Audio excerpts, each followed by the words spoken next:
తాడేపల్లిలోని వైసీపీ కార్యాలయంలో పరాభవనామ సంవత్సర ఉగాది వేడుకలు అత్యంత ఘనంగా జరిగాయి. ఈ ఉత్సవాల్లో పార్టీ అధినేత మాజీ సీఎం జగన్ దంపతులు పాల్గొన్నారు. కార్యాలయ ప్రాంగణంలో నిర్వహించిన ప్రత్యేక పూజల అనంతరం ప్రముఖ సిద్ధాంతి పిడపర్తి భాస్కర సుబ్రహ్మణ్య శాస్త్రి పంచాంగ శ్రవణం వినిపించారు. ఈ సందర్భంగా ఆయన పరాభవనామ సంవత్సర ఫలితాలను వివరిస్తూ కీలక వ్యాఖ్యలు చేశారు. ఈ ఏడాది కేంద్ర ప్రభుత్వానికి అంతర్జాతీయంగా విశేషమైన కీర్తి ప్రతిష్టలు లభిస్తాయని, ఇతర దేశాలతో కీలక ఒప్పందాలు జరిగి భారత్ పెద్దన్న పాత్ర పోషిస్తుందని ఆయన జోస్యం చెప్పారు.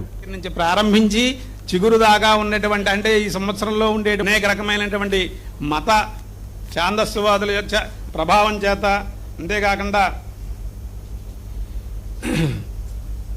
లగ్నముందు ఉండడం చేత ఈ ప్రతిపక్ష భావాధిపతులు బలవంతులు అవ్వగలరు అని ఉండడం వల్ల వీరు అనుకూలమైనటువంటి ఫలితాలు పొందుతారు. ఇక ధనుస్సు రాశి వారికి ఆదాయం